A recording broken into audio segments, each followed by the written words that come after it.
Cosío, director general de la Cámara Nacional de la Industria Farmacéutica. Rafael, como siempre, un gusto el poder platicar contigo. Muy buenas noches y de entrada preguntarte cómo vamos. Estamos prácticamente a 10, 11 días de que llegue el día D, como lo dijo la presidenta esta mañana, 3 de marzo, abasto de medicamentos. ¿Lo vamos a lograr? Hola Paco, buenas noches, qué gusto saludarte nuevamente. Mira, yo te puedo decir, a ver, la industria farmacéutica, aunque tiene un diálogo constante con la autoridad, con el subsecretario Eduardo Clark, tenemos una serie de condiciones que pues hacen difícil que esto se dé si no se resuelven. Número uno, tenemos un rezago en cuanto a los pagos enorme, que te digo, sí tenemos una muy buena relación con la autoridad, por lo menos en el diálogo. Esta semana tuvimos una reunión y bueno, se nos prometió que se iban a empezar a solucionar estos pagos, que pues es capital de trabajo. A final de cuentas, la industria necesita, se puede, digamos, apoyar en créditos y demás, pero al final de cuentas los tiene que pagar. Y si no se dan estos pagos, que estamos hablando de 12,000 millones de pesos, pues difícilmente va a poder subsistir este esquema. Número uno. Número dos. Sí, adelante. Perdón, Rafael, justamente hablando de financiamiento, entendería por esto que ya hay contratos firmados. Algunos, estamos hablando de cerca del 40% de los contratos que se requieren, pues, o sea, a final de cuentas, y eso te lo comento, o sea, la industria de buena fe, con estas condiciones adversas, de todas maneras, ha estado empezando a fabricar medicamentos aún sin contrato, que bueno, es un riesgo que estamos corriendo y que le hemos dicho a la autoridad, bueno, por lo menos dame una carta de que está recibiendo estos medicamentos que eventualmente se cambiarían por los contratos o se incluirían en los contratos, porque si no, no hay forma de que te paguen. Si no existe un contrato, pues no hay forma de que te paguen. Ese es el tema, ¿no? A final de cuentas, tú lo sabes, lo hemos comentado en algunas otras ocasiones, nadie fabrica medicamentos para ver si se los compran. Todo tiene que ser por contrato porque tienen caducidad, igual que las materias primas, en fin. Pero bueno, estamos trabajando, por lo menos hay diálogo, cosa que no lo hubo en el sexenio pasado y que fue, pues tú lo viste, un sexenio perdido prácticamente, sí, donde un desabasto constante.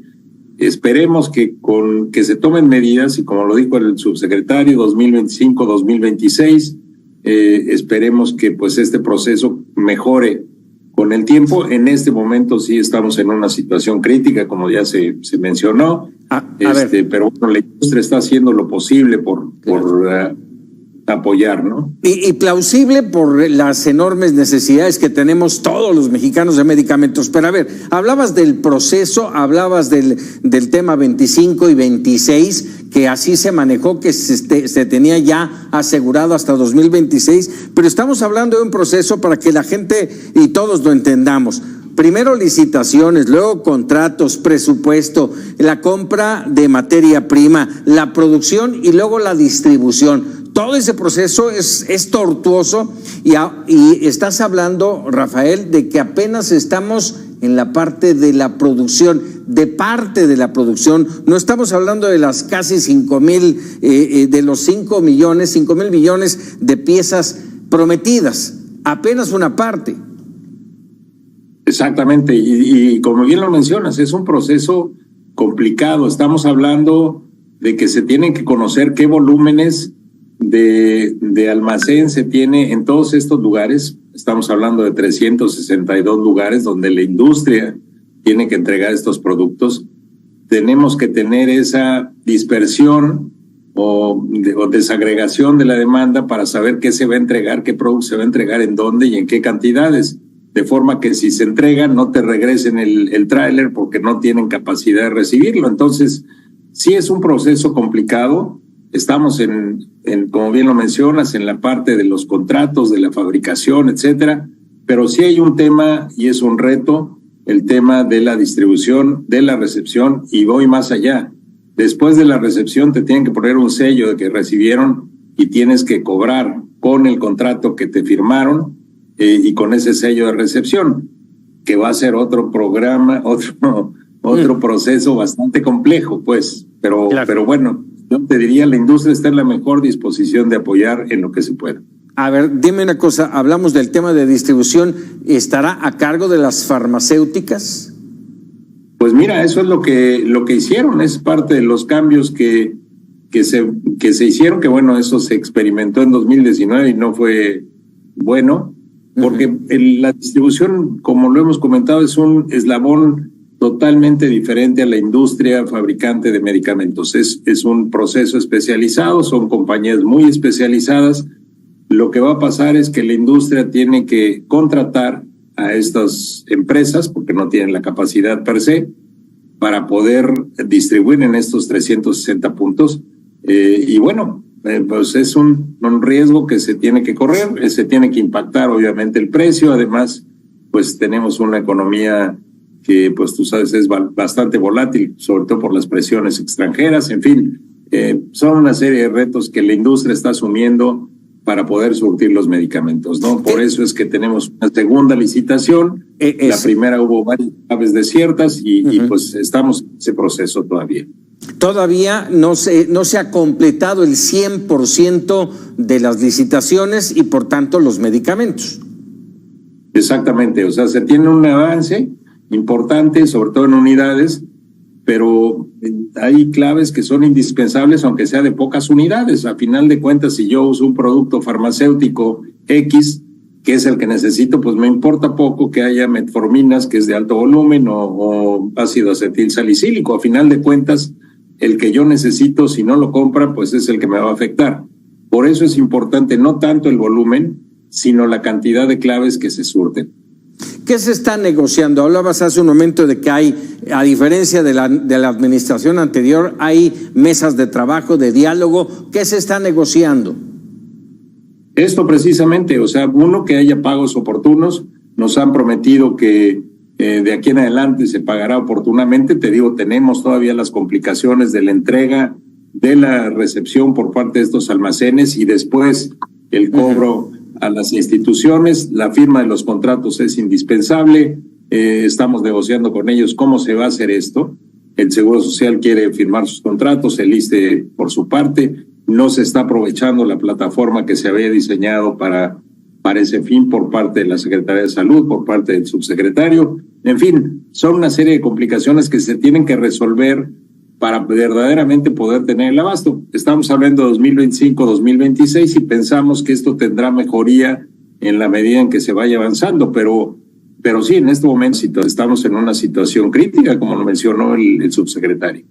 ¿Tendremos medicamentos en marzo suficientes? Pues mira, te digo, el esfuerzo se está haciendo por parte de la industria. Dependerá de que nos digan cuál es la demanda agregada, quién va a necesitar qué, en dónde, y la industria ver cómo podría llevar a cabo esta distribución a través de seguramente terceros, pero de todas maneras pues es muy importante saber que eso se va a dar, que se tiene la capacidad para recibir los productos, es decir, tenemos que saber la volumetría de estos almacenes para verdaderamente que esto suceda, porque si no, voy a llegar yo con mi camión cargado de medicamentos y a la mera hora pues no me lo van a recibir porque no hay espacio para hacerlo. Entonces es un proceso muy complicado, por eso los distribuidores eran muy importantes, porque ellos tenían centros de distribución. Estos centros de distribución concentraban el producto y eventualmente lo llevaban casi just in time, es decir, justo cuando se necesitaba, al lugar donde se requería. Entonces, esta es una condición que normalmente no hace o no lo hace porque no tiene esa capacidad. Entonces tiene que ser a través de un tercero y esto pues obviamente complica el proceso. Claro, nada más por último déjame comentar, hacer un comentario y también hacerte una pregunta. Para que la audiencia lo entienda, no se pueden producir medicamentos si no hay un pedimento. No se hacen por hacerse, se tienen que hacer por pedimento. Y en este entorno, Rafael, nada más recuérdanos de cuánto dinero estamos hablando que no ha sido sufragado por el gobierno. Estamos hablando de un adeudo de cerca de 12,000 millones de pesos y son adeudos de el INSABI en su momento, que bueno, tú sabes que fue una agencia que se creó en lugar del Seguro Popular y que desaparecieron a los 3 años de creada. El que heredó esos compromisos es el IMSS Bienestar.